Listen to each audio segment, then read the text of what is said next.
Hey, everybody. Welcome to the Orange and Brown Talk podcast. We're getting the draft crew back together again today. Tim Bielik is going to join me. Lance Reisland is going to join me, and we are going to do dueling big boards. So Tim and Lance are going to lay out their top 10. They're going to kind of ping pong back and forth. We're going to fill in the blanks as we go. So you're going to get to see both of their big boards here as we start to get into draft season in earnest. Please get subscribed on Apple Podcasts and Spotify, but also this would be a great pod if you haven't watched on YouTube to head over to our YouTube channel, Cleveland Browns on cleveland.com. Click on that podcast tab. This would be a great pod to watch on YouTube if you haven't tried that out yet. So check that out. And of course, any socials you've got, TikTok, Threads, Twitter, Instagram, Facebook, go look for Orange and Brown Talk and give us a follow there. Okay, time to talk some draft here on the Orange and Brown Talk podcast.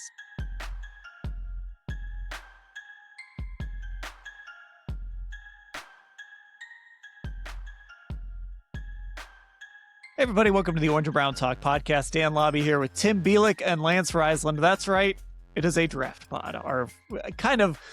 We were debating this a little bit. Is this the first draft pod, the second draft pod? We're going to call it the first draft pod. It's the first one. It's all three of us. It's the three of us together again for the first time this year. So we're going to be digging into the draft here over the next month. Just full disclosure, we're actually recording this on March 18th, but I don't think too much is going to change, knock on wood, between now and then when it comes to the draft.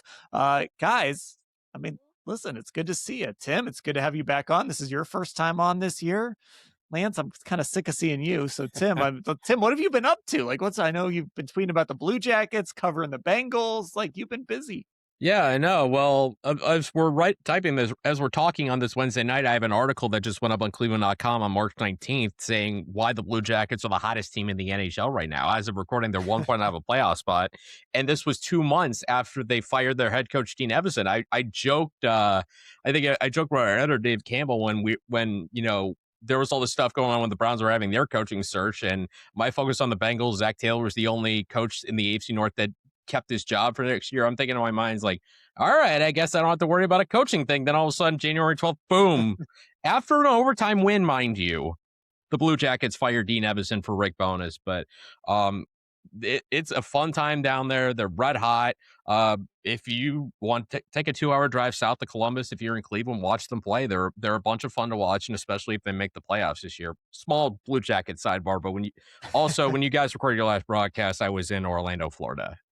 Yeah, exactly. Yeah, we did try to get Tim on, but he was on the beach. He was basking on the beach that day. No, I was at Universal. Ooh, solid.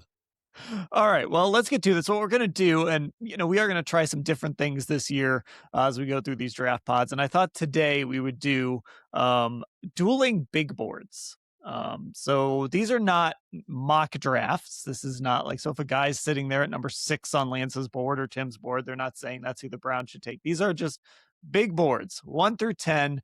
We're going to have Tim throw his out, see if Lance has that guy where he has it. And we're just going to put these together. I'm going to try to have a little graphic going. So if you're listening and you want to watch on YouTube, like all our pods, head over to Cleveland Browns on cleveland.com and click on that podcast tab. You can watch all of our podcasts there. So without further ado, guys, let's talk 2026 NFL draft. The Browns with 2 first-round picks. Tim, lead us off. Who is number 1 on your big board? Let's start with Ohio State safety Caleb Downs, number 1. For me, this is the best safety to come out of the draft since Kyle Hamilton. And I feel like, the only reason why he wouldn't go top 5 is simply positional value. I think, this is a guy who's got it all: intelligence, versatility, athletic ability, can cover, can stop the run, can play downhill, play deep in the secondary. He's got some special teams ability as well. We saw him return a punt for a touchdown in that big 2024 win against Indiana. And this is a guy who I think could be a cornerstone piece of a defense. I really do. May not be the biggest guy at 6 foot, about 205 pounds, but can, like I said, can play downhill, can cover, can stop the run, is an outstanding tackler. This is a guy who could be a true captain of the secondary. And for me, really, I don't see very many flaws in Caleb Downs. So that's why I have him number 1. Okay, so Lance, I'm feeling good about it. Right off the start, feeling good. Caleb Downs is my number 1 too, and obviously Tim laid it out there great. It's great to get the draft season started with the draft guy on board with what I'm thinking here. Caleb Downs is a generational type guy, and for me, when I turn on the film, there's always we used to say, guys, you got to block. And it was the first time through film, I never wanted my coaches to say that guy's in a 3 technique or 1 high hat or no techniques, no scheme, no nothing. Who do we have to block? And sometimes there's guys you go, you cannot block him doing the normal stuff. And those are game changers. Those are the guys. When I say, I'm not much of a position value guy. I'm not much of a need guy. I like guys who change the narrative of a game. Caleb Downs is about as good on film that I've watched. I'm old. He's about as good as I've watched in 20, 30 years, and I watch a lot of film. Boy, is he explosive on film. His ability to pull the triggers is as good as I've seen. Okay, so if Caleb Downs is your guys' number one, and we keep having this debate, if he's sitting there at number 6, I think you both disagree on this, actually. Tim, are you taking him if he falls to 6? He's the top guy on your board. I'm trading down if that happens. And I wrote about this for cleveland.com. I know I got, a couple emails criticizing me about it. And I'm going to kind of stand on business here when I say that, like, I know Caleb Downs is the best player in the draft. I know that, but he doesn't answer to me the most fundamental question that I think Andrew Berry has to ask with these early picks. How does he help you score points? And the answer to that question is he doesn't. And like, Caleb Downs can be the player that completes this defense. I get that. And I would understand why Andrew Berry would think that way. If you get Caleb Downs, this defense is set for the next couple of seasons. But you still run into the same problems. Who's your left tackle? Who's your number one receiver going to be? Where are you going to fix this offense, which has been the lowest scoring offense in the NFL over the last 2 seasons? A unit which didn't move the ball against basically anybody for the last 2 seasons. And I wrote about it, when it comes to the offense, and slight tangent, but, people talk about like EPA for quarterbacks on offense. Every single quarterback the Browns had an EPA that was negative or one of the worst. Now, you can say they're all bad, yes, but what quarterback was succeeding with the supporting cast? They don't have a good enough supporting cast, and this is a team that has historically not used high enough draft assets on offense. I even looked it up. The last time they took a receiver in the first 2 rounds of any draft was Corey Coleman. That's a decade ago. Andrew Berry's only taken 2 offensive players in the first 2 rounds of a draft since he took the GM job in 2020. Jed Wills Jr., Quinshon Judkins. At some point, you get what you pay for. You can't always keep trading for veterans. Like, obviously, Jarvis Landry and Amari Cooper worked out brilliantly. Jerry Jeudy's kind of Odell Beckham didn't work out. At some point, you can't keep trading for veterans. You have to get your own guys in there, your own cost-controlled rookie receivers, your own cost-controlled rookie offensive linemen, put them in there. And if you're going to be a competitive football team, you have to be good at everything. And right now, the Browns, I think, at best, only have half a football team. Lance? Well, you know how they had this discussion. Go ahead. You know how they play that music when the pick is in? Immediately after the 5th pick is in, they can play the music again. That's how fast I'm picking Caleb Downs. And here's why. Because to Tim's point, once again, sometimes I try not to listen to Tim because he makes so much sense. And I truly, that's why I think you got to have more people involved when you're actually doing this stuff for a living, because it makes a lot of sense to me. But I will say this, a guy like Caleb Downs is a guy, when I think of Ed Reed, when I think of Deion Sanders, guys on defense that dictate the narrative of a game. So first thing he's going to happen, he's going to be, you have to account for him offensively, which is going to take away some of the things you do. He's going to create short fields. He's going to create turnovers. But the big thing is, and once again, this goes back to my dad. My dad would always say, you don't win with schemes. You don't win with needs. You win with players. And for me, I think the Browns have been so bad. I've tried to get away from this, like how bad they are on offense, because when you fill a hole, sometimes you stretch. And if Caleb Downs is your free safety, that's a guy who's the best player on the field. And for me, that's where I'd go. Now, the argument I would like to say, this is one of those arguments where I don't necessarily think Tim is wrong. So it's one of those things. But for me, absolutely I couldn't take Caleb Downs enough.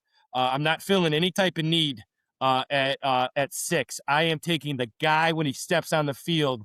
The other team is in trouble because they had to prepare for him all week. And once again, he's a difference maker. I watch a lot of film, as good as it gets. Would make this defense dynamic quickly. Okay, there we go. I think we're probably gonna have this debate again and again. I do think the trade down, like using that asset to trade down is very interesting. And I don't know, we were kind of talking about this on text. I don't know if there's a guy, especially at number 6, that gets you a first round pick next year, but a guy like Caleb Downs could certainly get you a lot of assets this year, and maybe into next you get you some extra seconds or whatever, down the road. So I do think that's where it becomes a scenario of, do you trade down for a team that maybe is more complete, maybe a safety away? This is killing Lance. It's absolutely killing him that we're talking about this. Yeah, I mean, I just think of the logic. You both agree that he's the best player in the draft, and you're not taking him. It's just, once again, though, you've argued your points very, very well, and I appreciate that. And I'm never a person who goes, yeah, I don't like that, especially when people do their homework. And I know you guys do your homework just like I do. It just makes no sense. If I'm taking whoever it is, I don't care. I'm taking that guy. He's the guy that makes differences in a game. But I agree with what you're saying. But yes, it is killing me. All right, so we disagree. We agreed on number 1, but we disagreed on what the Browns should do if number 1 happens to land at number 6. All right, so Tim, who do you have number 2 on your big board? Staying at Ohio State, I'm taking Arvell Reese. I mean, this is a guy who I don't think any player in college football outside of Fernando Mendoza benefited the most from this season than Arvell Reese. I mean, you're talking one of the most unique defensive players in college football, a guy who physically and the way he plays looks just like Micah Parsons. I don't know if he's ever going to be as good a pass rusher as Micah Parsons, but you see he just plays with so much intelligence. He could play linebacker. He could play defensive end. He is just an incredible athlete who's also extremely intelligent. I mean, you look at the linchpins of this Ohio State defense, and spoiler alert, he's not even the last defender I have in my top 10 from Ohio State. I got one more.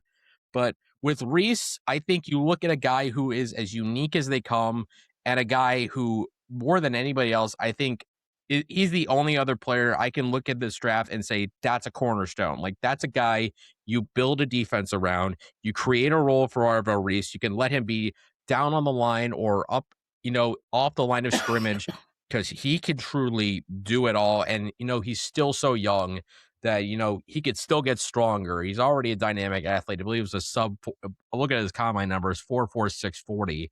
I'm like, yeah, that'll play. When you have, the size he does at 6'4", 241, you're that mobile, you're that intelligent, you're going to impact a lot of football games, even if he plays as an off-ball linebacker, which, as I said before, positional value is not great unless you're willing to kind of create the Micah Parsons role for him. But just as far as pure talent, he and Caleb Downs are pretty much neck and neck for me. But because Downs has done it a little longer, I give the nod to Downs by a hair over Arvell Reese.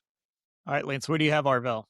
I have Arvell at 4 for everything he said, but I love Arvell Reese. And I think in today's, first of all, Patricia signed a contract and he was highly coveted, but the middle of his defense is about as good as it gets. They better have been good this year.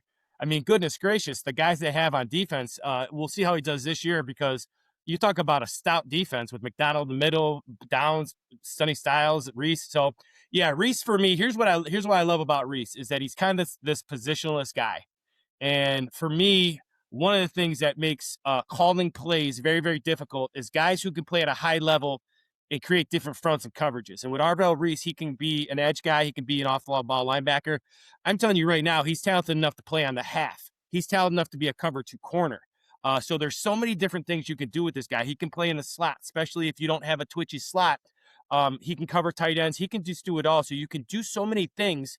So you can be nickel looks and give you nickel fronts and nickel reads and things like that, or be in base and give you a true 4-3 look. Or you can be in an odd front, and he could be the blitzing backer, LT style. He could be the Mike backer. He could be the Will backer playing in space, bring him off the edge off of 2. There's just so many things you could do with him. His talent is limitless. These top guys, once again, they're all like Arvell Reese at 2 or Arvell Reese at 4. Either one, it's a nitpick with some of these guys. Really, really talented guy. Okay, so let's fill in this blank then, Lance. Who do you have at number 2? I got Jeremiyah Love at number 2. And reason I have Jeremiyah Love at number 2 is, again, so once I saw him, his ability to run routes, his ability to work in the slot, again, we talk about would I take, to answer your question before you answer it, yes, I would take him at 6. And people are like, well, oh, we have Judkins. And people are, and the pushback I've got has been pretty hilarious about that. And I agree. Once again, no one's wrong in what they're saying. It's different philosophies. But again, there's a guy who can touch the ball. He's a playmaker. And with an offense that struggles, there's two things that you really got to look for in this year's offense. It's not a system-based offense anymore. It's not outside zone. It's not a levels concept. They'll be involved with that too. Now this is a touch offense. So Ced Tillman gets better. Isaiah Bond gets better. But now you get a guy like Jeremiyah Love, and he's not really a running back. He's a touch guy. And he's arguably one of the best touch guys since Marshall Faulk. And for me, that's my comparison. I think he's a Marshall Faulk kind of guy. In space, can do great things. So for me, Jeremiyah Love is the most explosive guy on the board, and he's another guy I would take at 6 if he was there. Tim, where do you have him? He's my next guy, number 3 for me. Number 3. Okay. And I think, yeah, it's kind of a weird year in that most of the top guys on this list are in non-premium positions. I mean, we talked about a safety, an off-ball linebacker who we think can be an edge rusher, and then a running back. It's just kind of a weird year, and maybe that kind of tweaks the perception of this draft in the wrong direction. But I kind of agree with Lance with Jeremiyah Love. I mean, if the Browns were to take him, and for me, I don't see him getting past Tennessee at number 4. But this is a guy who is just pure explosion. I mean, if you watch the playoff of 2024, when you saw Jeremiyah Love go 98 yards for touchdowns against a really good Indiana defense, that was a really good defense. Not as good as the one in 2025, but still very good. Just pure explosion, no question about it. Even looking at the data, he ran the ball 199 times. 39 of those times, he had 10 or more yards. That's an explosive run rate of 19.6%. I talked about it a lot last year, much less, far less this year because there's not really a need for the Browns to have a running back. But I think if you're looking for a Jahmyr Gibbs type of running back, I'm not saying he's not Jahmyr Gibbs, but as far as talent, but that kind of impact where you have a guy who can be just as dangerous when you hand the ball to him, just as you can toss it out to him and watch him create yards for you, create plays. I think you could have something there to really build a foundation, especially considering the Browns have done so much to really rebuild this offensive line. Titus Howard, Zion Johnson, Eldon Jenkins coming into free agency, re-signing Tevin Jenkins. I mean, they can still take a tackle with one of those first 3 picks in the top 39. So Jeremiyah Love, I mean, pure talent. There's a case for him being the most talented player in this draft, but for me, there's no question he's the best offensive player in this draft. So Lance, I'm a little torn on this argument because this team needs weapons, right? They just need weapons. And, I do think it can be dangerous sometimes being like, well, they have Quinshon Judkins. They're good. Well, maybe they're good. Who knows? But I just think this team is so short. I still think they're short on that offensive line. They still don't have a left tackle. They've got to get that solved. They're so short at receiver. Do I think Isaiah Bond can be better with Todd Monken? Sure. Could they maybe rediscover the Jerry Jeudy from 2 years ago? Maybe, but also maybe that was the outlier year. I don't know how much, can Cedric Tillman stay on the field? We don't have an answer to that question yet. I just think Jeremiyah Love at number 6 feels like such a luxury pick. And to Tim's point, we're talking about guys who aren't at premium positions. It feels like a luxury pick for a team that just doesn't have the luxury to pick. And I hate to say, just call him a running back because of how talented he is, but to pick a running back, even if he is the 2nd or 3rd best guy in this draft. Well, the two things. One is I never understood the term non-valued position. I never understood that one. I've learned from you guys, and it does make sense. I've learned where money goes and all those kind of things. It makes zero sense to me. And I think one of the issues people have is I think people get put people in positions now, especially when you think about a Judkins. Judkins is a tailback. He's a carry the load tailback. This is a different kind of guy. This is not just a slot receiver. This is a guy who can run routes. He can run the route tree. And when you think about what Monken likes to do, so you think about routes for a guy in the slot, you're talking under routes, you're talking arrow routes. He can run a corner route. You're talking settle routes. You're talking RPOs. You run an inside zone with Judkins. He's your RPI guy. So the thing is, if you think about all the touches that people get in a Kevin Stefanski offense, the tight ends, now the top guys get it. So you can have a Jeremiyah Love on the field with Judkins. And if you don't think of him as a running back, and if you think about him as a touch guy, I think it makes more sense to some people. It might not, but for me, this is a no-brainer. because I'm manufacturing touches. And when you're not in a system-based offense, so when I called offense, guys like Monken are guys I really enjoyed watching. And Dan, I've liked Monken for 3-4 years now that you and I have worked, because I'm going to figure out touches for Jeremiyah Love, because when he touches it, you get the Samson swing pass, 66-yard touchdown pass, right? You get big plays. And for a system offense, when you have to go 12 to 15 plays every time, it's hard to do over a course of a year unless you're elite at all 11 positions. Jeremiyah Love allows you to have a lot of people make mistakes, and he gets you out of jail free. And I used to have a thing on my car that said, get out of jail free touches. Just figure out ways to get them the ball in space. Football is often thought about, it's non-value position. We got to be just get that guy the ball in space. He'll make you look good. And going back to Jahmyr Gibbs' point, if I may, I don't think the Lions regret that pick at all. I mean, Right. you could, if you're trying to build an identity as an offense basically from scratch, I think you could do a ton worse than a Jeremiyah Love, Quinshon Judkins combination. Not saying it'll happen. I would feel like that wouldn't be my choice if he was there at 6, but I would at least have to think about it, because then it gives you something you haven't had in a couple of years, a true identity on offense. Okay, so now we are filling in the blanks again. Lance, because Tim had Jeremiyah Love at number 3. You had Arvell Reese at number 4. So there's a hole here on your list. You've got Downs, Love, and then number 3. Who do you have? We got Mr. Bailey out of Texas Tech. Just a supreme one of these guys that so the way I look at it a little differently is I always go back, and that's why Rodriguez is so high on my board. When we talk linebackers, things like that, there's guys that really pop on the film, and then you go, I don't care what they do testing. And I really mean that when I watch some guys. In fact, I was super pumped that Malachi Fields ran so slow at receiver, because he doesn't run slow on the field. And when you watch him in games, he runs by corners that are a lot faster than him. And we'll get to that later on. But for me, Bailey's a guy that, all right, he's incredible on the film, and then he tests through the roof. And that's one of those guys. He's just an edge guy. You have to, those guys on the edge are so hard to prepare for. It's so, you got to chip them. They just are game wreckers.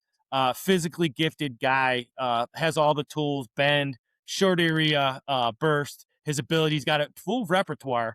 But I think again, there's a guy, do I take him? Yeah, you can never have enough good players. And I don't, it'd be tough for me, and I understand the argument, but again, a guy when he's on the field. So once again, I'll go back to my dad. So we're going to pick a guy that we know is better than someone else, but we're going to take someone else because we need that spot. My dad would laugh at me. So I always keep my dad in my heart when I think of those things. And Bailey's another guy. I know Tim will give you the numbers on him, but man, on film, he's an SOB on film. I'll tell you that.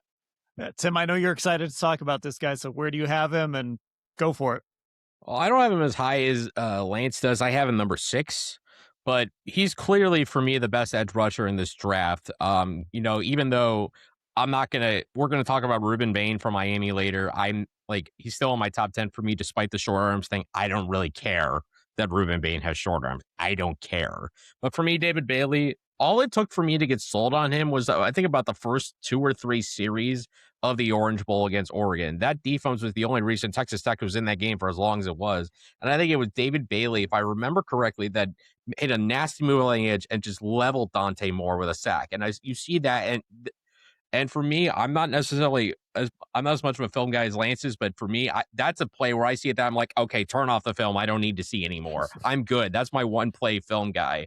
And that for me is David Bailey. 14 and a half sacks, 19 and a half tackles for loss, 3 forced fumbles for David Bailey. This is a guy who is just absolute dynamite off the edge. Last season at Texas Tech, 43 pressures. That's the 5th most in the country per PFF. I mean, that's a great defense. We had a talk before the show about Jacob Rodriguez, the linebacker from Texas Tech, who I think a team would love to have fall to them in the second round. I mean, David Bailey, he's only about 250 pounds, so not the biggest guy, but I mean, you want a guy who just plays with absolute violence off the edge. He's going to come at 100 miles an hour, off the edge for your quarterback. That's the kind of guy who could be a tone setter as a pass rusher. And for me, he won't make it to the Browns. I really don't believe he will. Even if the Browns wanted to take him, I don't think he's going to be an option for them. I think he's going top 5 lock in my mind. Okay, so here's where we're at. If you're not watching on YouTube, just to get everybody caught up. Lance is through 4 guys. He's got Caleb Downs 1, Jeremiyah Love 2, David Bailey 3, Arvell Reese 4. With Tim, we've got your top 3, Caleb Downs, Arvell Reese, and Jeremiyah Love. And then you have David Bailey at number 6. So 4 guys. You all have them in your top 10, different orders. So now, as we go back to filling in the blankets, number 4, Tim, who do you have there? Let's go with the guy who's going to be first overall, Fernando Mendoza from Indiana. You know, I know this is a guy who, if he was in last year's draft, I would take him easily over Cam Ward. I just like Fernando Mendoza much better than Cam Ward because this is a guy who, granted, Indiana plays a very RPO heavy style of offense, so it's very much dependent on, making the reads, but you still have to make the right reads, and Fernando Mendoza makes those reads. And for a quarterback, he looks the part. 6'5", 236 pounds, mobile, accurate, and I'm going to again mention, the Big Ten championship game against Ohio State. First play of the game, he gets leveled by Caden Curry. We don't know if he's going to come back. He comes back one play later. In that game, yeah, that wasn't his best, but going against that Ohio State defense, there were at least 2 or 3 or 4 throws that were wow throws that nobody could make against this Ohio State defense, that no one would dare to make on this Ohio State defense. And Fernando Mendoza made them. He was lights out in the playoff, ran into a little bit of a stumbling block against a really good Miami defense with Ruben Bay, Akeem Mesidor, and just, arguably the best defensive front in college football last season. But this dude is an absolute gamer. He's intelligent. He's mobile. I think he's everything you look for in a quarterback. Is it going to be an all-pro? I don't think he's going to be, but I think in this class, he's a clear number 1 guy. You could do a lot worse than Fernando Mendoza. I think he's a guy that's going to compete for Pro Bowls, take the Raiders deep in the playoffs for a handful of years. I think he's just a good, steady quarterback, and for me, he really hits the intangibles as well. I mean, you watch him on Pat McAfee and all those different interviews. I mean, he's an amazing, electrifying personality. He's an interesting personality, kind of a football nerd, and in some ways, I think you have to have that as a quarterback. So, from tangibles and intangibles, Fernando Mendoza for me is the number 4 player in this draft. I'm a little nervous to ask you this, Lance. Do you have Fernando Mendoza in your top 10, and where? I do. I do have Fernando Mendoza in my top 10. I have him at 7. All right. And here's my thing with Fernando Mendoza is when he played against Ohio State, everything Tim said was really, really true. The thing that worried me is that when he looked uncomfortable with that pass rush. And that's, once again, that's not an NFL pass rush, but you get NFL-type athletes with that Ohio State defensive line. So I worry about his escapability, especially with the Raiders. Once again, and I'm a big believer in if you get knocked off the pedestal early, sometimes it's hard to come back from as a quarterback. And that's what I worry about most with Mendoza. From a quarterback standpoint, he makes all the throws, really good arm, big, physical, moves well enough. The thing that I worry about in this RPO offense is that he does have to make the read, Tim. And I think that's a very good point because sometimes people think RPOs, you don't have to do anything. No, you have to make a read, but you're making one read, and it's usually a pre-snap read along with the mesh. So as he's faking to the tailback, he's reading through the mesh, we used to call it. So I worry about that because so many of his throws are through the mesh, flipping the feet. Now, that being said, he's great footwork. He'll be good in the gun, good in underneath center. That's all important because that hurts some of these college quarterbacks. He's done a bunch of different stuff. I worry about him not being able to get to the second or third progression because he didn't have to do that a lot at Indiana. He had, not only did he have Omar Cooper, but he had Surratt, who's a really good receiver. The back shoulder throws that he would throw so well at Indiana, those aren't as easy when you're in the NFL. And not saying he can't do it, but his guys were better than the other guys, and he still did it very well. That all being said, I still got him in the top 10. I'm not nearly I got Nussmeier right behind Mendoza. I have him closer than anybody else probably. And I will not be shocked if Nussmeier is a better quarterback in 2 years than Mendoza. But I do, and all that stuff that Tim said about being a nerd stuff, I love that, and I think that's important too. And that can really help him be good down the line because he's not doing a lot of other stuff. So, if somebody watches film all the time, I love it. I just worry about didn't get to second, third progressions as much as I like when I watch film, and I don't think he's an elite athlete, which can hurt you if you haven't had to do that. Right. So when he has to get to the second, third progression, he's going to have to move his feet a little bit better. Maybe he can down the line, but he just didn't have to do that very much at Indiana. Okay, we've gotten through 5 each. We actually don't have number 5 on either of your boards, but we do have 5 players on the boards to this point. So we'll take a quick break here on the podcast, and we'll come back. We'll finish out our dueling big boards here on the Orange and Brown Talk podcast.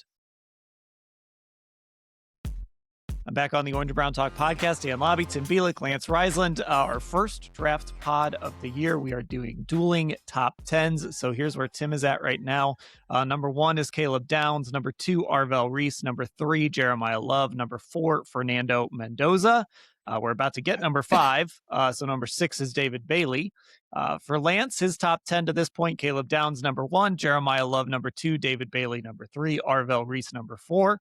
We'll also get your top 5, and you have Fernando Mendoza, number 7. So, Tim, give us your 5th player on the board, right after Mendoza, right before David Bailey. Let's go to a guy that he went against, Francis Maui Noah from Miami. I should clarify, he didn't go against Maui Noah, but he was on the other team in that national championship game. For me, Maui Noah was my number 1 offensive lineman. Even though I don't think he's anything but a right tackle in the NFL, I think he's going to be a pretty darn good right tackle in the NFL. You know, I keep hearing the shorter arms comparison with him and Spencer Fano. I think it's more of a negative for Fano than Maui Noah. But I think with Maui Noah, the reason I've been a big fan of him from the beginning, a guy who has a lot of experience, is an outstanding mover. I think there was a play I mentioned probably back in the summer, the first time we did one of these way back, where I mentioned I think he had a pancake block in the second level that helped finish off a touchdown. But with Maui Noah, what I think stands out for me is if you're trying to rebuild the culture of an offensive line, this is the guy to do it. When you look it, he played for Mario Cristobal, and when you play for Mario Cristobal, you have to be physical. There is no way around it. You have to be physical at the point of attack. You have to be powerful, and you have to move. That's what Francis Maui Noah is. He's powerful. He's intelligent. He moves, which for me, movement for an offensive line is the most important thing. If you can't move, I'm not interested in you as an offensive lineman. But Maui Noah can absolutely move as a run blocker and as a pass blocker. Again, I don't think he's a left tackle. I think he's a right tackle. But for me, this is a guy you plug and play day one, could have as good an impact, I think, as Armand Membu had in Missouri. And I know the Browns need a left tackle, but I do think we also have to understand this is a world where left and right tackle, the importance, I think, is of the right tackle is catching up to left tackle. And they just signed Titus Howard, so maybe this doesn't make him necessarily a fit for the Browns. But for me, Maui Noah is a pretty clear number 1 offensive lineman for me. Yeah, so that's kind of what stood out while you were talking there. If they view him strictly as a right tackle, a guy that can't move to the left side, Titus Howard told us on Monday he's the right tackle. This has always felt a little bit like 2020 all over again, where they went out and they paid Jack Conklin a bunch of money, left tackle wide open. They end up drafting Jedrick Wills, who they moved from the right to the left side. This feels a lot like that. They go out and they trade for Titus Howard, they pay him a bunch of money, and now they're going to draft their left tackle. We'll see how that plays out. But Lance, how do you feel about Maui Noah, and where is he on your board? Well, first of all, I like him a lot. Everything Tim said. Now, there are a couple things I really like. When they talk arm length, there's a couple things that don't bother me with arm length. These guys are now individual punchers, and a guy who kind of made that in vogue is Joe Thomas. Joe Thomas is the guy who learned how to use, when you punch somebody, you don't punch somebody with 2 hands. So when I was growing up, you always had your hands inside and you were punching. You don't ever punch like that. So he does a great job of using individual hands and pass protection, which kind of eradicates some of your length if you have length issues.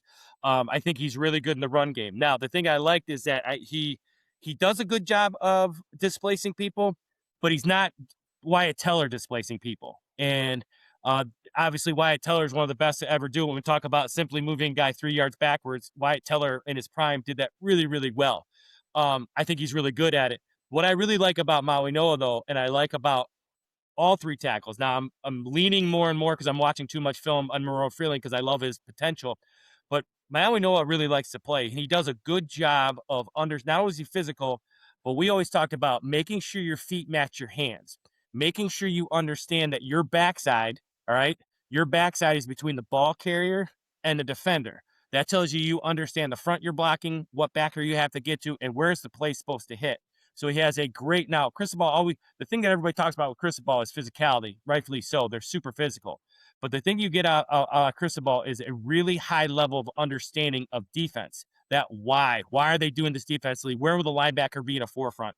What does this defensive end do if he's spiking inside? If the outside linebacker's outside, that end now has B gap. There's a whole bunch of things that go into it. Really a great understanding. Now I have him at 13, so I don't have him in my top 10, but I really, really like him. And now I have him as he's my number 2 tackle, and he's tied with Monroe Freeling. I still have Fano number 1 because I think Fano is just an electric athlete for a tackle. But Maui Noah, everything you said, and I think one thing that's underrated though too, when we go back to Jed Wills, it goes back to Tristan Wirfs. The Browns have trouble. I think the Browns have trouble picking guys like Maui Noah because the guardrails and because of all the numbers they use. It's like Tristan Wirfs with Jed Wills. If you're a wrestler, that means something to me. If you're a state champion wrestler, you're mean. You have the want to. That's something that numbers, offensive line is a position where sometimes numbers, I don't want to say they get overrated because they are. You need those things in the NFL. But you got to have a lot of want to up there as well. Maui Noah has a lot of want to. So I think wherever he plays, he'll be successful. Okay, so he's not on your board. Who do you have at 5? I got Sonny Styles at 5. Right now, here's the thing about Sonny Styles. First of all, he moved down from free safety. Great athlete. If you ever watch some of his basketball highlights, they're electric, right? He's an electric athlete. Obviously, one of the best combines ever. I will say this, because he moved down, I think his best football is in front of him. Sometimes, though, if you don't grow up as a linebacker, that takes a long time to understand how to read doubles, how to scrape, how to do those things. So there could be a little bit of a learning curve. So as talented as he was in the combine, his film is really, really good. It's not that combine good, if that makes any sense. Now, I'm nitpicking because it's still a very good film. Don't get me wrong. But when you watch him or Arvell Reese, he's not as impactful and as stunting as Arvell Reese. It's not even close. But the measurements and the running and the things like that and the potential, the idea that he's only really played down there 10, 11 games, he's going to be really good down the road.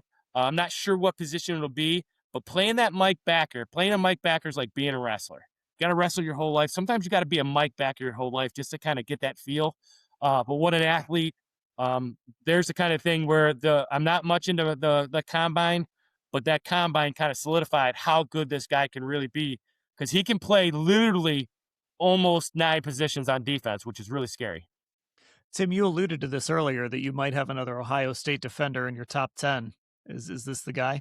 Yeah, he's number 9 for me. So this is going to be the lowest of my guys that we've mentioned so far. I kind of agree with Lance. I mean, I think if we knew who Sonny Styles was for years, so I don't think any of us should be surprised at how good he was at the combine. I mean, you look at the numbers he put up, a 4.46 40 with a 1.56 10 split, a 43.5-inch vertical jump, an 11-foot 2-inch broad jump. I could go on and on and on about the athleticism of Sonny Styles, but he's a player who, we also remember he reclassified. So he went to Ohio State a year early, has 4 years of experience, and has been a guy who has really gotten better year after year after year. And Lance, you talked about the spine of the Ohio State defense, Caleb Downs, all the way in the secondary, Kane McDonald at defensive tackle, who I think is going to be a second-round pick. Certainly can seek in the first round. Then linebacker, you have the tandem of Reese and Styles. When you have a spine of your defense that's that good, I mean, good luck trying to do anything against it. Looking at the numbers, 82 tackles, 6.5 tackles for loss, an interception, 3 pass breakups. This is a true 3-down linebacker in every sense of the word, not just in athleticism, but in just his production and his versatility. And may I say, I think for old school fans who love the true linebacker position, this year is the comeback of the 3-down linebacker, because we already have 2 in this top 10. There's another couple that could go early, CJ Allen from Georgia among them. So this is a really good year for linebackers. And it kind of makes this fun when you have positions we don't normally talk about as top 10 picks, being tossed around here. I mean, people saying Sonny Styles could go as high as 2nd or 3rd overall. I don't know about that just as far as positional value, but for pure athlete and a projection of what he can be, Sonny Styles is right up there in this class. Okay, so we're missing number 6 for you, Lance. What do you have there? Tim said this earlier, but short arms. And I mean, I've had some people who are vehement. There's never been a guy. I don't care about anything that's happened in the past. Nothing that about that matters to me. turn on the film and watch what he does to really good tackles. Consistently wins off the edge. Coached by Jason Taylor, Akron grad, actually played against Jason Taylor.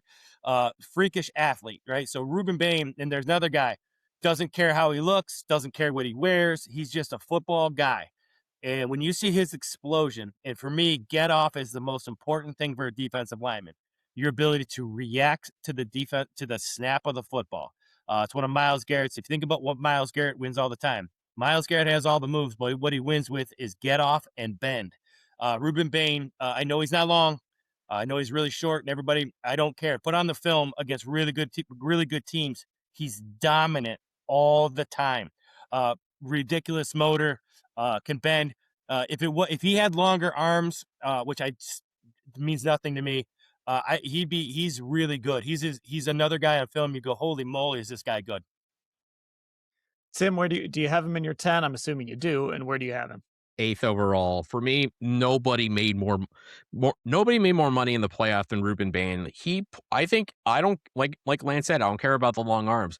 Just turn on the Ohio State game. He and Akeem Mesidor just destroyed Ohio State by themselves. It was basically two guys that shut down that entire offense, and that's just because they were so dominant. Ruben Bain is just such a force. I mean, that was an identity of that Miami defense every week, in the playoff. Texas A&M, Ohio State, Ole Miss, Indiana. You knew what you had to do. You had to stop Bain and Mesidor, and teams just couldn't do it. That's just Ruben Bain is really, really good. We're talking about a powerful guy who's got bend, absolute relentlessness. Like if his arms were maybe 2 inches longer, we're having a real debate between Bailey and Bain about who the first edge rusher is. And certainly there could still be a team that loves Ruben Bain more than they love David Bailey, because I think with Bain, there's a little more production, throughout his career that we're talking about.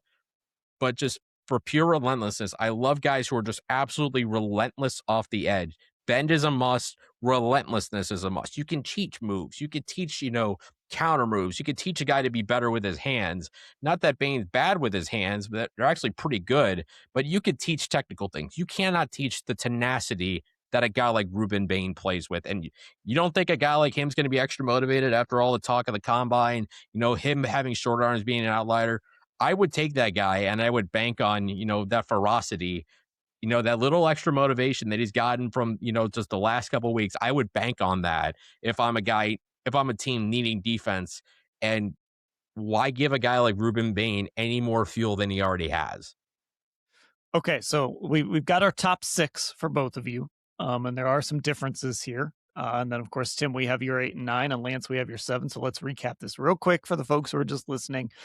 Caleb Downs 1 on Tim's board, Arvell Reese 2, Jeremiyah Love 3, Fernando Mendoza 4, Francis Maui Noah 5, David Bailey 6. Then he has Ruben Bain Jr. 8, and Sonny Styles 9. For Lance, it's Caleb Downs, Jeremiyah Love, David Bailey is 3, Arvell Reese 4, Sonny Styles 5, Ruben Bain 6, Fernando Mendoza 7. So, Tim, we got a blank there at number 7 in between David Bailey and Ruben Bain Jr. Who do you have at number 7? I'm going to break Lance's heart a little bit on this. My number 1 receiver, Carnell Tate from Ohio State, number 7 on my board. And it's a close race between him, Mekhi Lemon, and Jordan Tyson. They're very, very close. And if we get to Mekhi Lemon, I'll just tell you right now, he's the first one off the board at 11. He is right there. And I mean, absolutely right there. Carnell Tate, number 7. This is a guy who it's hard to succeed at Ohio State. Hard to get eyeballs on you when you're opposite Jeremiah Smith. Yeah, it helps you with coverage. You don't face as many obstacles, but to get that kind of attention, to be a top 10 prospect, even in the shadow of Jeremiah Smith, that tells you how good Carnell Tate was. 51 catches, 875 yards, 9 touchdowns. He's got size, and he knows how to use it. This is a guy who you trust I think if you're a GM, you have to trust the Ohio State pipeline at wide receiver. Yeah, Carnell Tate, I don't know if he's not as good as Jeremiah Smith. I don't know if he's as good as Marvin Harrison Jr., but I think in a receiver class where you have some questions about certain guys, Mekhi Lemon, is kind of lacks the prototypical size you would look for. You're kind of banking on the Jackson Smith and Jigba, Amon-Ra, St. Brown Bill, which has certainly worked in the NFL, but you're banking on that with a top 10 pick. And Jordan Tyson, there's the injury concern, which I personally don't care that much about, because in the NFL, you're going to get injured. You're going to miss time. And it's just a question of when, because of the nature of the game being so physical. And that's why I don't shy away from injury guys. But for me, Tate is the guy with the fewest question marks. Maybe the only question mark is how would he respond to being the guy as opposed to being the number 2 guy opposite Jeremiah Smith. We won't know the answer till it gets in the NFL.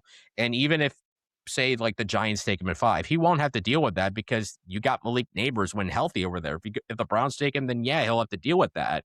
And that's a team by team situation with Carnell Tate. But for me, I think you got to trust the pipeline, and you have to trust, those his ball skills, his really good hands. And I think he's got some underrated route running prowess to him.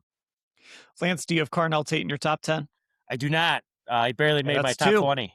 Oh, really? Yeah, he's at 16. And everything Tim said is really true. And those listening, Tim is the best at this. So everything he's saying is true. For me, Carnell Tate, the things that you like about him are the things that worry me. And when you talk about a defensive coordinator, when I had a number 1 guy and a number 2 guy, it is the same at all levels.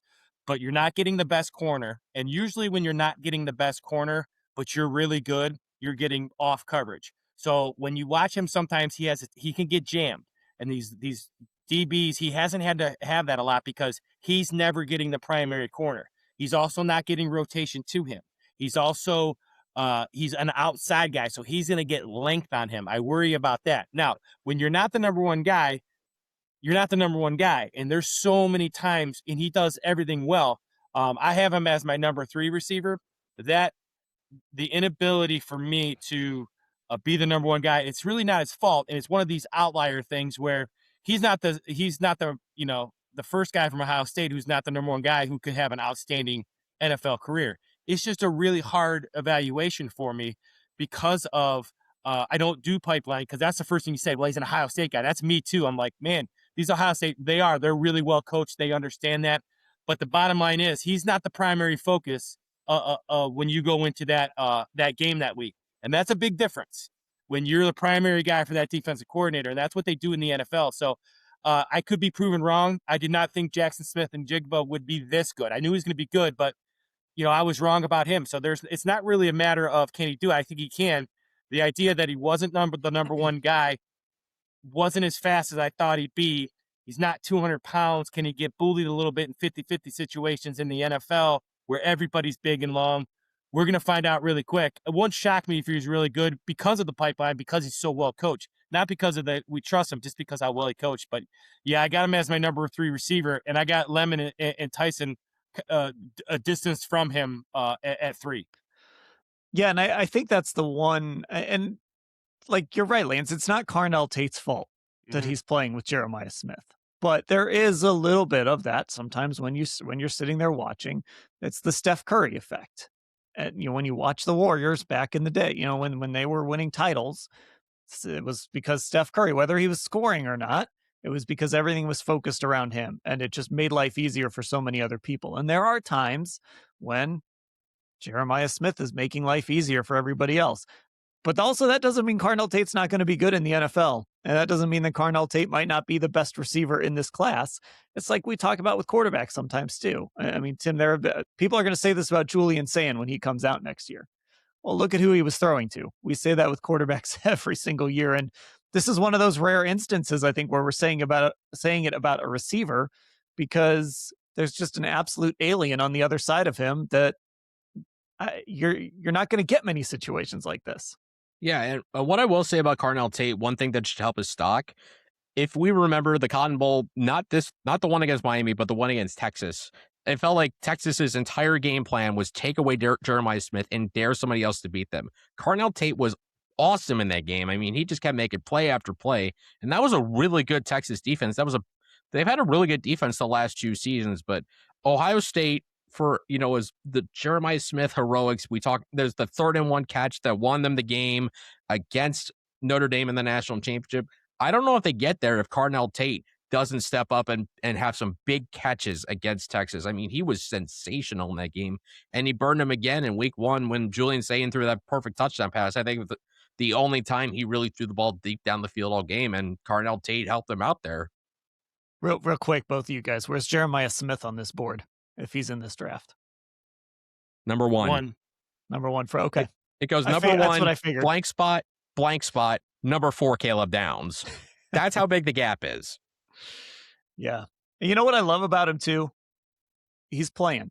Like he could sit out this year and be the number one pick next year.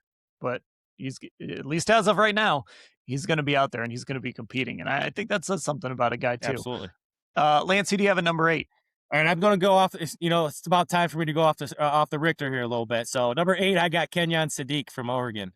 I think he's a matchup nightmare in the NFL, and here's why. The NFL has become so matchup based. The system style offenses, which I still think have a place, Kevin Stefanski, for example, but these ability to think about like Fannin, for example. If you could get a number 1 receiver, that takes your primary there. Now Judy becomes the number 2, which means Judy gets the second corner, gets rotation away from him. Now Fannin is automatically matched up against a safety or a linebacker. That's a win. Well, how do you adjust to that? Then you got to play nickel. Well, if you play nickel, now you run the ball. It helps your run game. That's what Kenyon Sadiq does to me. He's a guy he's a matchup nightmare. Now, again, he's a tight end in name only. This is a guy who can play multiple positions, play on the wing. He can do a bunch of different things. But when I think about matchups, when I think about Todd Monken, when I think about Sean McVay, when I think about these guys who find matchups, Dan, you and I talked about the Super Bowl a couple years ago when we were doing the Super Bowl pod, right? We all knew that Stafford was throwing to Cooper Kupp. They found the matchups in that last drive, threw it to him every single time because they found right matchups. So he's a guy you can line up at 1, 2, and 3 strong, put him in the backfield. You can line him up as a true tight end. You could do so many different things with him. And he's got receiver skills, receiver speed. He's also big enough. You can put him in line. He can get to a linebacker on the second level. I just think he's a special talent. If he can block it all with his hand on the ground, he's going to be a nightmare for defenses. Tim, do you have him as you only have one spot left there? Is he sitting there at number 10? I'm assuming not, but where do you have him? I would put him in the top. I would kind of put him in that 15 to 20 range for me. Like, the one thing he's got going in his favor is rookie tight ends can play now. I mean, there was a long time where it felt like rookie tight ends need to take that time to develop, to grow in the NFL. When you look at last year's draft, receivers 3 through 6 in terms of most yards were tight ends. Tyler Warren, Harold Fannin Jr., Colston Loveland, Aronde Gadsden II. And then Mason Taylor from the Jets also had a good season, 369. Gunnar Hallam had 357 yards. Like, last year was about as good a year for the tight end class as we've ever seen. And this year, not nearly going to be as deep. I wouldn't be stunned if Kenyon Sadiq is the only tight end that goes in the first 2 rounds, to be honest with you. And when I look at him, I mean, this was a guy who stood out to me on film a year ago when we were talking about Dillon Gabriel after the draft, when just watching highlights, saw a lot of Kenyon Sadiq making a lot of plays. And I mean, he is just an athletic freak of nature, 6'3", 241, sub 440. Are you kidding me? At 241 pounds. Like, that is Tyler Warren, almost Tyler Warren levels of otherworldly athletic ability. And solid production as well, 560 yards, 8 touchdowns at Oregon. He's one of the wild cards of this draft to me, because what you've seen in my mock drafts, I feel like I've run into this problem 2 or 3 times, is like, by the time you get to the Browns second first round pick, there's always a guy I'm like, wait, how is he still there? How is he still in this draft or whatever? Because it feels like from 7 to 25 or whatever, it could go in a lot of different directions. And Kenyon Sadiq, unfortunately for me, just for whatever reason, kind of feels like an odd man out. But even though I think he's got a lot of talent, I think he could be a better NFL tight end than he was a college tight end, just because, Oregon system and the way they run things there. But still a very good tight end, clearly the number 1 tight end in this class. I don't know if I would take him ahead of Tyler Warren or Colston Loveland, but for me, he's still very good, and I think a team is going to really enjoy him. Just turned 21 also. So I got to say something, Dan. First of all, go ahead. Is this about Dillon Gabriel? Yeah, I love the Dillon. Way to get Dillon. We got Dillon Gabriel. Where would Dillon Gabriel be on this board right now? So I slid him in here, so I appreciate that. Secondly, Tim, I want to tell you that I name drop you all the time because the ability to run as a tight end, the sub 4.6, 4.5 range, has been really, really something that I've added to my tight end kind of thing when I'm watching film. So I appreciate that, and that's one of the reasons I really like him, because of his ability to run. That's why I think Eli Stowers can go a little bit higher than people think too, because his ability to run. Yeah, off topic. for record 4.76, and that's what I was noticing in the combine. You know, a lot of sub 4.76s, even in a tight end class that's not nearly as good as last year's. You get guys that can do that, you have a far better chance for success. And Kenny Sadiq sub 4.4 again? Are you kidding me? 241 pounds of that size. Good luck handling that at the NFL level. Okay, Lance, we got 9 for Tim, so let's get you to number 9. All right, my number 9 is my number 1 big boy on the board. That's Spencer Fano from Utah. I like him. I like his. I have him, Maui Noah, and Friedling. I've had for about 5 weeks. I've kind of had them all in the same range. It's one of those things. It's paralysis from analysis. You get a couple films. You're like, oh, I like this guy better. I like this guy better. Maui Noah is more of a drive blocker. You know, all those kind of things. But I just think the upside of Fano, his feet in space, his ability to play multiple positions. I know he played on the right side, but I think when people say it's different when from the right to left, it is different. I understand that, but it depends what scheme you're in. And I think he's got such an upside. I love, we were talking about Chris Ball, same thing with Whittingham, right? A guy who's going to come in, he's going to be physical. He understands multiple schemes. He's run zone, inside and outside, pin and pull. He gets to the edge very well. He jump sets on quick passes. He'll kick step, in a 5 and 7 step drop stuff. He does a really nice job of pulling when asked to pull. I just think he's got a tremendous upside. He's got to grow into that frame a little bit. But I think him and Freeling have for me, just because of what they could be, their potential maybe be more than Maui Noah. But Maui Noah, you know what you're going to get. You're going to get a B+ at the worst from Maui Noah, and it could be an A. Where I think Fano could be an A+, but maybe a B- as well if he doesn't grow into that body. But I just think, for me, I just love him on film. I love his tenacity. I love his footwork. And I love they came out of Utah because they know what they're doing up front. Tim, is he in that last spot, or is he not in this top 10? Top 15, not top 10 for me. Top 15. I've always kind of had Maui Noah ahead of Fano just a little bit, but for me, I think it's more kind of what Lance is saying. It's the idea of what he can be versus we know what Francis Maui Noah is. Like Francis Maui Noah is a day one plug and play guy. Fano, I think maybe needs a tiny bit more time just to get stronger. And I think the arm concerns are a little more worrisome for Fano than they are for Maui Noah. But I do agree with Lance with Utah. With Kyle Whittingham, now with Michigan, obviously he's had a great track record. That program's had a great track record of sending offensive line in the NFL. I think of guys like Jordan Gross and Garrett Bowles, two guys from Utah who have gone on to be very productive quality NFL offensive linemen. Fano, I think, has got a chance to be a very good one of them. He, for me, is number 3 on my offensive line. I think he's a really good run blocker. I do think he needs work kind of as a pass blocker. Maybe that's where the shorter arms kind of hurt him a little bit. But like Maui Noah, he fits in the category of offensive linemen who can move. And like I've said before, that is an absolute must. And especially if you don't have those super long arms, you need to be able to move to compensate for that. And I think he moves very well. Okay, let's finish up these boards. Tim, number 10. I am on the Monroe Freeling hype train at number 10. This was a guy I kind of drank the Kool-Aid, had him mocked to the Browns at number 6, and maybe I'm breaking my own rule on this because, there's all the falling in love with the combine. That's always a dangerous thing. But for me, I think Freeling kind of fits the mold of a bunch of these guys in this class. It's the idea of what they can be and not necessarily what they are. Because when you look at Monroe Freeling, 6'7", 315 pounds, burst as a lineman with a 1.7, 110 yard split length. He's really the only lineman in this top 20. The only lineman in this first round, with the exception of Caleb Lamu from Utah, who you can look at within 2 seconds and be like, that could be a left tackle in the NFL. I don't need convincing that Monroe Freeling can be a left tackle in the NFL. He has a lot of work to do. 16 starts in college. He's still got to work as a run blocker. I think part of that is getting stronger. He'll need to add some weight on. But as a 21-year-old young man coming from Georgia, a program that's developed some really good linemen. We've seen what Andrew Thomas has become with the Giants. Obviously, paying more attention to the Bengals. Amarius Mims, the second, really has taken a step in his second year to become a very good right tackle for Cincinnati. And I think with Freeling, if you're going to draft him via the Browns, you kind of have to be patient with him. You can't just either start him day one and just let him play through the growing pains, or you sit him on the bench for a little bit, let him get stronger, watch from the sidelines, and continue to work on his strength and all those different things. But certainly, you could close your eyes. You could just focus on Monroe Freeling and be like, okay, I get it. I see what he is.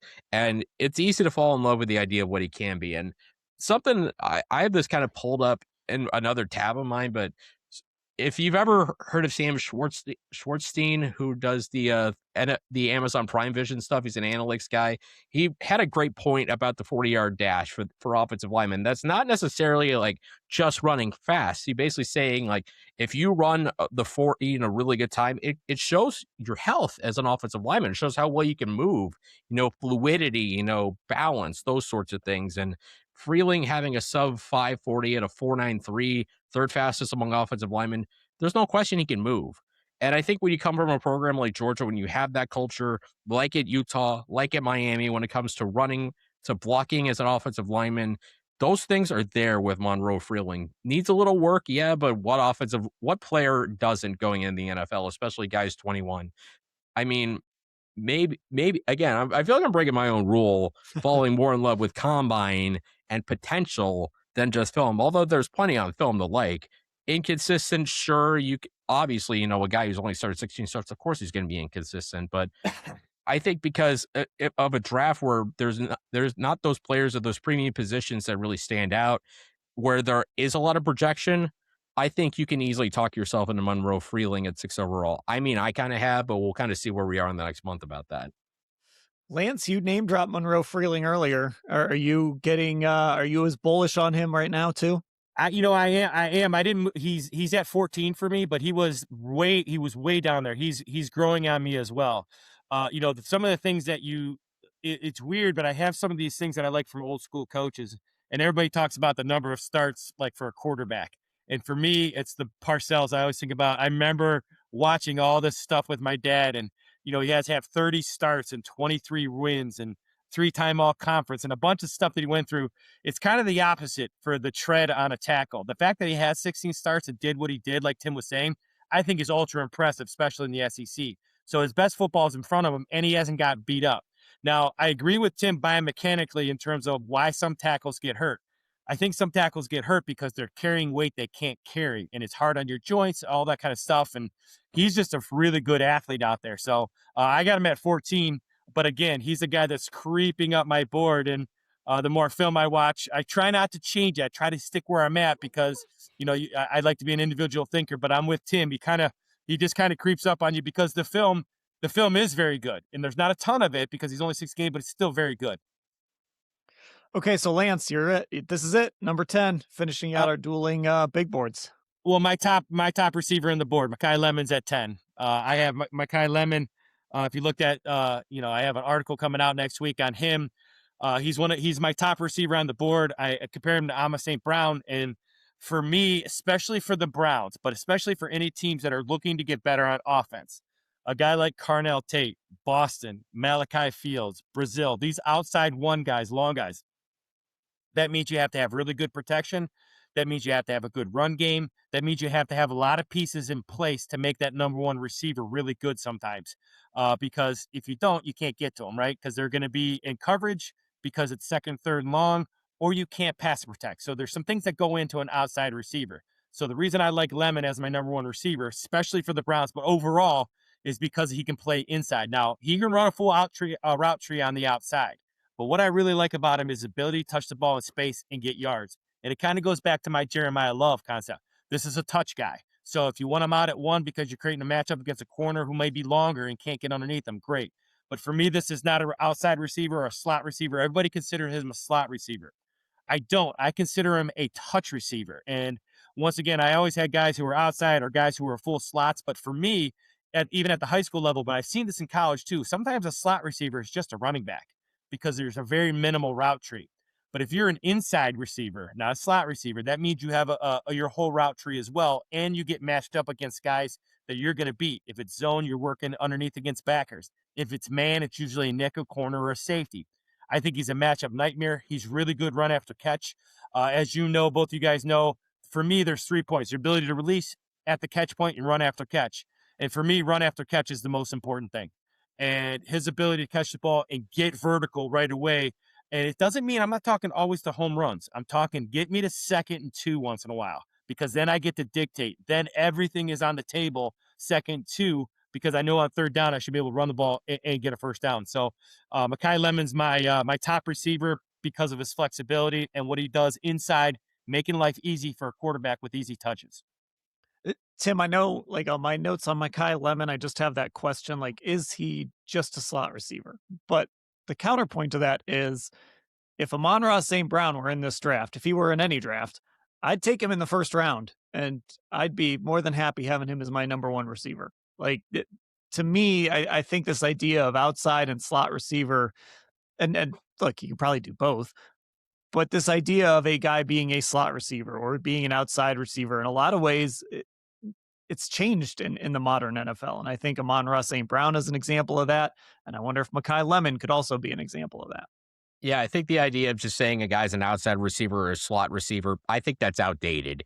In this world of spread football where you have to move guys around, I'd rather have slot guys, because those are guys that can, if you can win in the middle of the field, I feel like you should be able to win everywhere. Now, for me, Makai Lemon is just 11th for me, one spot ahead of Jordan Tyson, just because I feel like the dependability with Lemon is there for Tyson compared to Tyson. And I got to cite something I wrote here on Wednesday, March 18th for cleveland.com. There's one big thing that Makai Lemon has going for him as far as advanced numbers go. And it's a term you may have heard if you've been around the Twitter sphere over a couple of years. It's a term called yards per route run versus zone. And I want to shout out the guy who wrote this. It's got an account on X called I Don't Watch Film. He did a long piece explaining what it is and why it's important. Bottom line, I'll just say that, in the NFL, 20 teams ran zone at least 70% of the time, and the Browns were the only team that didn't run zone at least 62.5% of the time. So more often than not, you're going up against zone coverage than man coverage. And I'm sure Lance can attest to this, that it's a different kind of skill set to win in zone coverage versus man coverage. So much of receivers, I think we talk about what can they win one-on-one. I think you got to be, I think the information kind of shows that you need to be able to succeed in zone. And what they found was the magic number you're looking for is 2.3. If it's a 2.3 YPRR per zone, you have a much better chance of success, especially in the early rounds. Makai Lemon, a 3.22. And for comparison, in 2023, when Puka Nacua was drafted, he was a 3.45. Jackson Smith and Jigba, 3.66. Both those are the top two receivers in the NFL in 2025. In that draft, the Browns took Cedric Tillman, 1.90. Doesn't mean that those are guarantees of success, because there's guys who are at that threshold, above that threshold, that aren't good. And then there's guys, it's just much harder to find a guy who's at the lower end of that threshold to succeed. I think Football Insights had a chart of the guys who had the lowest YPRR per zone since 2019 that won the first and second round. And easily the best of those guys is Brian Thomas Jr. And when you look at that list, there are a lot of guys that, should have been good, but just aren't. So I think the ability to win in zone coverage is so vital. And I think that's where the Amon-Ra St. Brown JSN comparisons come in with Makai Lemon. Yeah, he's not the biggest, but I want a guy who's going to win in zone.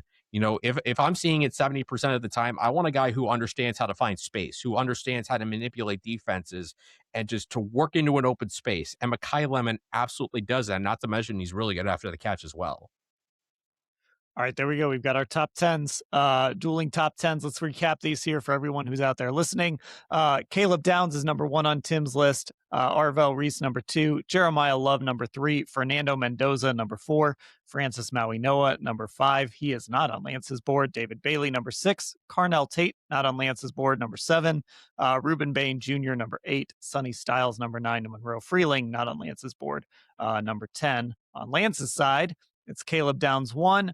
Jeremiyah Love, 2, David Bailey, 3, Arvell Reese, 4, Sonny Styles, 5, Ruben Bain, 6, Fernando Mendoza, 7, and then these last 3 not on Tim's board, Kenyon Sadiq, Spencer Fano, and Makai Lemon. There we go. Now you know where these guys stand. And listen, the guys that weren't on your boards together, they were pretty close. They were guys that were, take a couple of these names out and they're going to pop on there. So it's fun to see these lists side by side. It's fun to kind of see what you guys think of both of these guys. Real quick, let's kind of set the tone here as we get into these draft pods. We had the Caleb Downs discussion at number 6.